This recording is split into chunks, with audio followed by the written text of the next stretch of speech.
The desperate bid the auction house on Nexus Station buzzed with the energy of 1,000 different species, all gathered under the massive dome of reinforced crystal that separated them from the cold void of space. Marcus adjusted his worn leather jacket and checked his credit balance one more time on the flickering display of his handheld device. 8,000 credits was everything he had left after his cargo business had collapsed. Everything between him and a life of indentured servitude in the Outer Rim mines.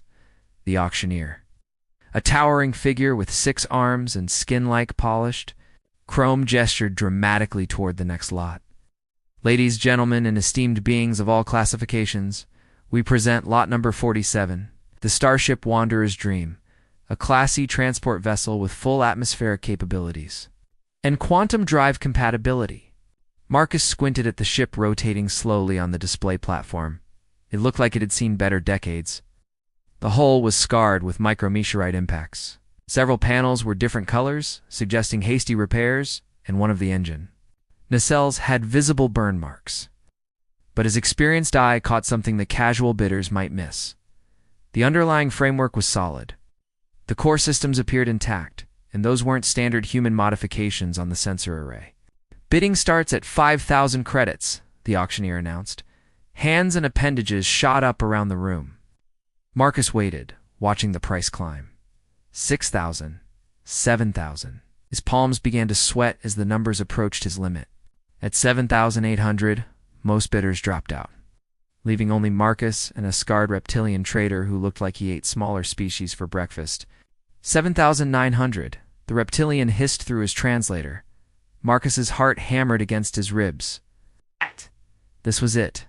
His last chance at independence, at keeping his dreams alive. 8,000, he called out, his voice steadier. Then he felt the reptilian's yellow eyes fixed on him, calculating. Several tense seconds passed before the creature shook its massive head and stepped back. Marcus felt dizzy with relief and terror. Sold to the human for 8,000 credits, the auctioneer declared. Please note that this vessel comes with all included assets and obligations as per the original registration. Marcus barely heard the last part as he stumbled forward to complete the transaction. Included assets and obligations? He was too focused on the fact that he now owned a starship, even a beat-up one, to worry about the fine print. Whatever else came with it couldn't be worse than his current situation. 20 minutes later, stood in the docking bay staring. At his purchase up close, the ship was bigger than he'd expected, easily capable of carrying significant cargo or passengers. The name Wanderer's Dream was barely visible on the prow, painted over what looked like earlier names in various alien scripts. As he approached the airlock, it cycled open automatically, apparently recognizing his new ownership codes. The interior was surprisingly clean and well-maintained, despite the exterior's rough appearance. The corridor lighting was soft and warm, and the air recycling system hummed efficiently. Marcus made his way toward the bridge, already making mental notes about what needed upgrading first.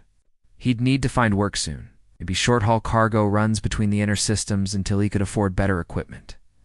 He was so focused on planning his future that he almost missed the sound, a soft melody, hauntingly beautiful, coming from somewhere deeper in the ship. Marcus paused, his hand on the bridge door controls. The ship's previous owner was supposed to have vacated already. His other hand moved instinctively to the plasma cutter on his belt. Following the sound led him to what appeared to be the main passenger cabin. The door was slightly ajar, and through the gap, he could see movement. Marcus took a deep breath and pushed the door fully open. Sitting on the edge of the bed was the most beautiful woman he had ever seen. The woman might not have been entirely accurate. Her skin had a subtle, iridescent quality that shifted between pale blue and silver in the light, and her hair seemed to contain actual starlight, moving as if suspended in water. When she looked up at him, her eyes were the deep purple of nebulae, flecked with points of gold. She stood gracefully, and Marcus noticed she was tall, nearly matching his own 6-foot frame. She wore a simple but elegant dress that seemed to be made from the same shifting starlight material as her hair. "You are the new owner," she said, her voice carrying the same musical quality as her earlier singing. It wasn't a question, Marcus. opened his mouth to speak, closed it, then tried again. Yes, I'm Marcus Chen. I just bought this ship at auction. Who are you? I am Zara, of the House of Crystalline Winds, daughter of the Twilight Spire on Velthora Prime, she replied formally. According to the bonding laws of my people, I am now bound to serve whoever holds title to this vessel. Unexpected companions Marcus stared at Zara in complete bewilderment, his mind struggling to process what she had just told him. Bound to serve. What does that mean exactly? Zara moved to the small viewport and gazed out at the stars beyond Nexus Station. My people, the Veltharans, have ancient customs regarding honor debts and service bonds. The previous owner of this ship saved my father's life during the Crystal Wars. In gratitude, my family offered my service until the debt could be repaid. But I had nothing to do with that, Marcus protested, running his hands through his dark hair. I just bought a ship at auction. I didn't know you came with it. The bond transfers with ownership of the vessel, Zara explained patiently. 8 is our way? However, she turned back to face him. I am not merely a servant. I am trained in astrogation, hyperspace navigation, and advanced starship systems. Apps. Perhaps we can be partners rather than master and bound one. Marcus felt a wave of relief wash over him. Partners sounds much better than ... the other thing. But I have to be honest with you, Zara. I'm basically broke. I spent everything I had on this ship, and I have no idea what I'm doing. My cargo. Business failed, and I've never actually piloted anything bigger than a system hopper. To his surprise, Zara smiled, and the expression transformed her already beautiful features into something almost luminous. Then it is fortunate that you now have a navigator who knows the secret hyperspace routes through the Storm Nebula and the location of several profitable but overlooked trading opportunities. Over the next few hours, they worked together to familiarize Marcus with the ship's systems. The Wanderer's dream was far more sophisticated than he had realized. Hidden beneath its rough exterior were advanced Veltharance modifications, including a navigation computer that could calculate jumps through unstable space-time regions that larger ships couldn't navigate. Your people built this? Marcus asked, as Zara showed him the crystalline core that powered the enhanced sensors. My cousin Kale designed these modifications before he was lost in the war, she said quietly. This ship meant a great deal to the previous owner. Captain Reynolds saved my father's squadron when the Dominion attacked our convoy. He was a good man. They were sitting close together at the navigation console, and Marcus caught the scent of her hair, something like ozone and starlight. If starlight had a scent. What happened to him, old age? Zara replied simply. Humans live such brief lives compared to my people. He spent his final years trying to return me to Velthera, but the war made travel there impossible. When he died, the ship went to auction to pay his debts. Marcus felt a pang of sympathy for this beautiful alien woman who had been essentially orphaned by circumstances beyond her control. I'm sorry. That must have been difficult. Zara looked at him with surprise. You apologize. For something that was not your fault. Captain Reynolds said humans often do this. Take responsibility for pain they did not cause because they wish they could ease it. Guilty as charged, Marcus admitted with a rueful smile. So what now? Where should we go first? The star charts and the cabin filled with a three-dimensional display of local space. There is a mining operation in the Kepler system that pays premium rates for medical supplies.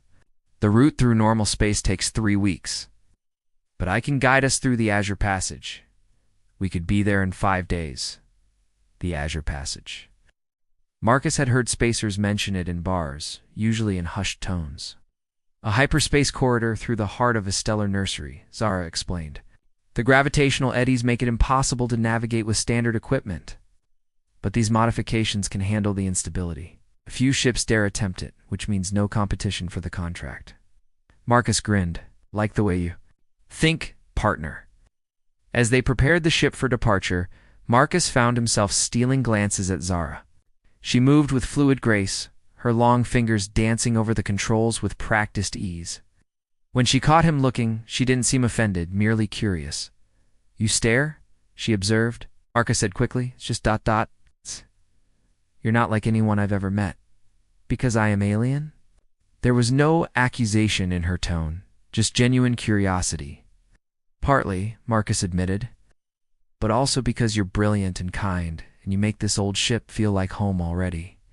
Zara tilted her head in a gesture that reminded Marcus of a cat considering something interesting.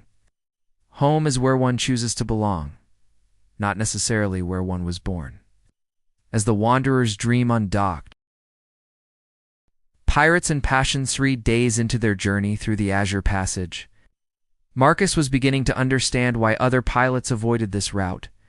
The hyperspace tunnel writhed around them like a living thing, its walls shifting between deep purple and brilliant gold as they navigated through the gravitational anomalies of the stellar nursery. Zara sat beside him at the navigation station, her hands moving in intricate patterns over the Veltheran's control crystals, guiding them through passages that would have torn a normal ship apart. "How much further?" Marcus asked, trying to keep the tension out of his voice as another wave of turbulence rocked the ship. "We are perhaps 6 hours from the Kepler system emergence point," Zara replied, her concentration never wavering from the complex calculations streaming across her displays. "The passage is becoming more stable as we near the exit." That was when the proximity alarms screamed to life. "Impossible," Zara breathed, her purple eyes widening in shock.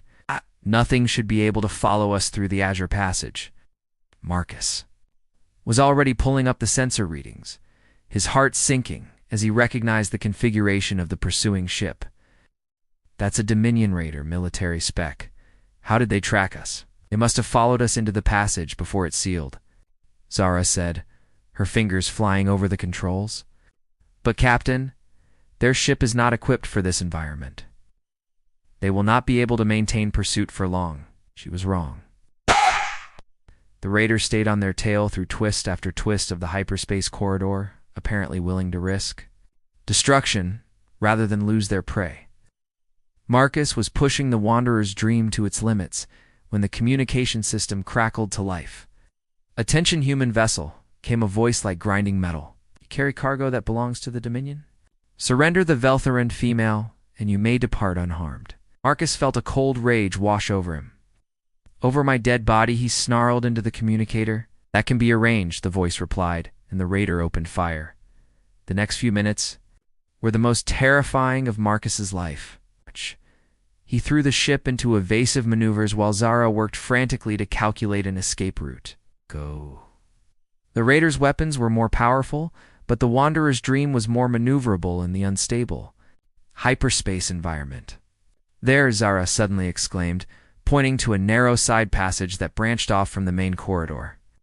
"It leads to a dead end, but there is a cavity large enough to hide in if we can reach it." Marcus didn't hesitate. Through the ship, into the tightest turn he had ever attempted, feeling the hull groan under the stress. The Raider tried to follow, but overshot the turn, their larger mass working against them in the tight confines of the passage. They reached the hiding spot just as the passage sealed itself behind them, cutting off pursuit. Marcus and Zara found themselves in a pocket of stable space-time, a bubble of calm in the heart of the stellar storm. Marcus cut the engines and they drifted in absolute silence, barely breathing as they listened for any sign of their pursuers. "They cannot reach us here," Zara whispered after several tense minutes. "But we are trapped until the passage reopens in approximately 8 hours. Marcus turned to look at her and saw that she was trembling. Without thinking, he reached out and took her hand. Her skin was warm and soft, with a subtle texture like silk. "Hey, it's okay. We're safe now." "They called me cargo," she said quietly, her voice thick with emotion. "To them, I am just property to be claimed, not to me," Marcus said firmly. "To me, you're Zara. You're brilliant and brave and beautiful, and you're not anyone's property." She looked up at him then, her nebula-deep eyes shimmering with unshed tears. "You truly mean that?" Every word he assured her, squeezing her hand gently. Something shifted between them in that moment. The fear and adrenaline of the chase gave way to a different kind of intensity. Zara moved closer to him on the narrow bench seat, her free hand coming up to touch his cheek. "Marcus," she whispered, and his name sounded like music on her lips. He leaned down and kissed her, gentle at first, then with growing passion as she responded eagerly. Her lips were soft and warm, and she tasted like starlight and promises. When they finally broke apart, both were breathing hard. "I've never," Zara began, then stopped, her cheeks flushing with a pale silver light. "Never what?" Marcus asked gently. "Kissed a human before," she finished, looking shy despite her alien sophistication. Marcus smiled and brushed a strand of her starlight hair away from her face. "Well, for the record, I've never kissed anyone from Velthera either, it seems like. We're both breaking new ground." She laughed at that, a sound like silver bells, and the tension finally began to drain out of both of them. They spent the next several hours talking quietly, sharing stories of their different worlds and discovering the surprising similarities between human and Veltheran emotions. When the hyperspace passage finally reopened, allowing them to continue their journey, something fundamental had changed between them. They were no longer just captain and navigator or even partners. They had become something new, something neither of them had words for yet, but both recognized as precious and worth protecting. The Bond-Deepest mining colony on Kepler Prime was a rough frontier settlement. All prefabricated buildings and industrial machinery carved out of the red desert landscape. Marquez and Zara had successfully delivered their cargo of medical supplies and were now celebrating their first profitable run together at the colony's only bar, a dimly lit establishment called the Rusty Asteroid. "Two successful partnerships," Marcus said, raising his glass of synthol. "Two new beginnings," Zara replied, touching her glass to his. She had ordered something blue and luminescent that seemed to shift colors as she drank it. They had taken a room at the colony's small hotel, and Marcus was acutely aware that they had requested separate beds. The kiss they had shared during their escape from the Dominion raider had opened something between them, but neither had yet acknowledged what it might mean for their future together. The colony administrator mentioned, "There are other traders." "Here," Zara said, nodding toward a corner table where a human man sat with what appeared to be a reptilian woman. "Perhaps we are not so unusual after all." Marcus followed her gaze and noticed several other mixed-species couples scattered throughout the bar. "Maybe not. Want to go talk to them?" They approached the couple Zara had indicated, and the human man looked up with a friendly smile. "New to the frontier?" he asked. "I'm Jack Morrison, and this is my wife, Senna." The reptilian woman inclined her head gracefully. "You have the look of those still discovering what it means to bridge two worlds," she said, her voice carrying a slight hiss, but otherwise perfect standard. "Is it that obvious?" Marcus asked, settling into the offered chairs. Jack laughed. "All been there. Sina and I met 5 years ago when she saved my ship from raiders. It took us 6 months to admit we were falling in love." "The physical differences are the easiest to overcome," Sina added, reaching over to take her husband's hand. "It is the cultural expectations that prove challenging." Zara leaned forward with interest. "What do you mean?" "Well, for instance, Sina explained my people mate for life, while humans historically have more flexible arrangements. We had to negotiate what our commitment would mean to both our families," Jack nodded. "And Sina's people have this ritual where partners share their deepest fears with each other before they can truly bond. Scared the hell out of me at first, but it ended up bringing us closer than I ever thought possible." Marcus felt Zara's gaze on him and turned to meet her eyes. There was something there, a question, or maybe an invitation. But before he could interpret it, their conversation was interrupted by a commotion at the bar. "I tell you, it's them," a gruff voice was saying. "Saw their ship in the landing bay. That's the vessel the Dominion put a bounty on." Marcus's blood went cold. He caught Zara's hand and they quickly excused themselves from Jack and Sina, making their way toward the hotel as casually as possible. Once they were alone in their room, Zara activated a privacy shield generator she had apparently been carrying. "We cannot stay here," she said quietly. "If word spreads about the bounty, we will have every opportunist on the rim hunting us." "Agreed," Marcus said, already packing his few belongings. "But Zara, why is the Dominion so interested in you specifically? There must be other Veltherans in the galaxy." She was quiet for a long moment, staring out the window at the desert landscape. "My father was not just a squadron commander," she finally said, "was the chief engineer who designed the quantum fold drives that allowed my people to escape. and the Dominion attacked our homeworld. The technology in my mind, the navigational knowledge I possess, it could give them access to hidden Veltharan colonies. Marcus stopped packing and turned to face her fully. You're not just a navigator. You're a living key to your people's survival. Yes, she whispered, and as long as I am free, my people remain hidden and safe. The weight of responsibility she carried suddenly hit Marcus like a physical blow. Here was this remarkable woman who had already lost her homeworld, been separated from her family, and now carried the burden of protecting entire populations. And she had trusted him with that knowledge. He crossed the small room and took her, hands in his. Zara, I want you to know that whatever happens, wherever we need to go, I'm with you. Not because of any ancient bond or service obligation, but because I choose to be. She looked up at him with those beautiful nebula eyes, and he saw something there that made his heart race. Marcus, among my people, when two souls recognize each other as true partners, there is a ceremony. It is called the sharing of stars. What does it involve? He asked, though he thought he already knew from the way her cheeks were flushing that pale silver. We would share our deepest truths with each other, our fears and hopes and dreams, under the light of foreign stars, she explained. And then, if both souls are willing, we would share ourselves completely. Marcus felt his breath catch. Is that what you want with me? Instead of answering with words, Zara stood on her toes and kissed him, deeper and more passionately than before. When they broke apart, she rested her forehead against his. I have been traveling the stars for 3 years, she whispered, but I have never felt at home anywhere until I met you. That night, under the alien constellations visible through their hotel room window, Marcus and Zara shared more than just their bodies. They shared their stories, their fears, their hopes for a future that had seemed impossible just days before.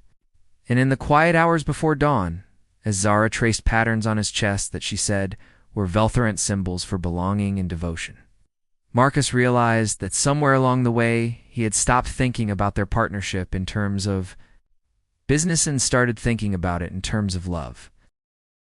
Love among the star stew weeks after leaving Kepler Prime. Marcus and Zara had established a profitable routine running high-value cargo through routes that larger ships couldn't navigate.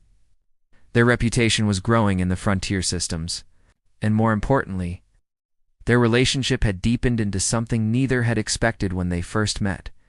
They were planning their next run. When the proximity alarms sounded again, this time, however, it wasn't just one Dominion raider that dropped out of hyperspace near their position. It was an entire fleet. 5 ships, Marcus reported grimly, watching the tactical display. All military spec, they found us. The communication system crackled to life, and a familiar grinding voice filled the bridge. Human vessel. This is War Commander Thale of the Dominion fleet. You have caused us considerable inconvenience with your evasions. Surrender the Veltharan female, and your deaths will be swift. Zara moved to the navigation console, her hands dancing over the controls with desperate efficiency. Marcus, I can get us into hyperspace, but not with all 5 ships pursuing us. Someone will have to stay behind to delay them. Absolutely not, Marcus said firmly. We stick together. There has to be another way. There is, Zara said quietly, and something in her tone made Marcus's blood run cold. The Wanderer's dream has one more secret that Captain Reynolds never had cause to use. She activated a hidden panel that Marcus had never seen before, revealing controls that looked more like artwork than starship systems. Crystalline structures pulsed with inner light, and symbols flowed across organic-looking displays. This is a Veltharan combat mode, Zara explained. My cousin Kale designed it, but it requires 2 minds working in perfect harmony. The pilot must trust the navigator completely, and the navigator must know the pilot's thoughts as if they were her own. You're talking about some kind of telepathic link, Marcus realized. Not telepathic exactly, but close. Our minds would touch, merge temporarily. It is how Veltharan battle pairs fight as one being. Marcus didn't hesitate. Do it, Zara's hands moved over the crystals, and suddenly Marcus felt her presence in his mind like warm starlight. He could sense her thoughts, her emotions, her absolute trust in him. More than that, he could feel her love for him, deep and certain and transformative. The ship came alive around them in ways Marcus had never imagined possible. The Wanderer's dream shed its disguise as a simple cargo hauler and revealed itself as a masterwork of Veltheran engineering. Weapon systems that had been hidden behind false panels deployed, and the engines sang with power that defied physics. Working with minds linked and hearts joined, Marcus and Zara turned to face the Dominion fleet. The battle was unlike anything. In Marcus's experience, anticipated Zara's navigational choices before she made them, while she guided his weapon, targeting with inhuman precision. They moved as one consciousness in two bodies, dancing between the larger ships and striking with surgical accuracy. Impossible. War Commander Thales snarled over the communication system as his ships fell one by one to the apparently defenseless cargo hauler. "What are you?" "We are what happens when two species choose love over fear," Zara replied, her voice carrying harmonics that hadn't been there before. The last Dominion ship limped away into hyperspace, its crew no doubt carrying tales of the mysterious vessel that fought like 10 ships and flew like a creature born to the void. As the combat systems powered down and their minds gradually separated, Marcus and Zara found themselves holding each other on the bridge, both trembling from the intensity of what they had shared. "That was incredible," Marcus whispered. "I could feel everything you felt, see everything you saw. And I could feel your courage, your determination to protect me no matter the cost," Zara replied. "Marcus, what we just did, sharing minds in battle, it is considered the deepest form of intimacy among my people." Marcus pulled back to look at her face. "What are you saying?" "I am saying that by our laws and customs, we are now bonded for life," Zara said, her cheeks flushing with that beautiful silver light. "Oh, nice." "If you are willing." Marcus felt his heart swell with emotion too large for words. Zara, of the House of Crystalline Winds, daughter of the Twilight Spire, navigator of my heart and keeper of my dreams. Yes, absolutely yes. 6 months later, the Wanderer's dream hung in orbit above a small moon where the first interspecies wedding in frontier space history was taking place. Representatives from a dozen worlds had come to witness the ceremony that blended human and Veltheran traditions. Marcus stood beneath. It's an arch of flowering vines that Jack and Senna had helped him grow in the ship's small hydroponics bay, wearing his best jacket and a nervous smile. When Zara appeared at the other end of the garden they had created on the moon's surface, his breath caught in his throat. She wore a dress that seemed to be woven from starlight itself, and her hair moved in the low gravity like she was underwater. "Dearly beloved beings of all worlds," the officiant began, "we gather today to witness the joining of two hearts from two worlds, proof that love recognizes no boundaries of species or space." As they exchanged vows under alien stars, Marcus reflected on the chain of events that had brought them together. He had come to that auction house desperate and alone, looking for nothing more than a ship to call his own. Instead, he had found something infinitely more precious, a partner, love, and a future among the stars. When they kissed as husband and wife, the gathered witnesses from a dozen worlds cheered in a dozen languages, and Marcus knew that, whatever adventures lay ahead, he and Zara would face them together, two hearts beating as one across the infinite cosmos.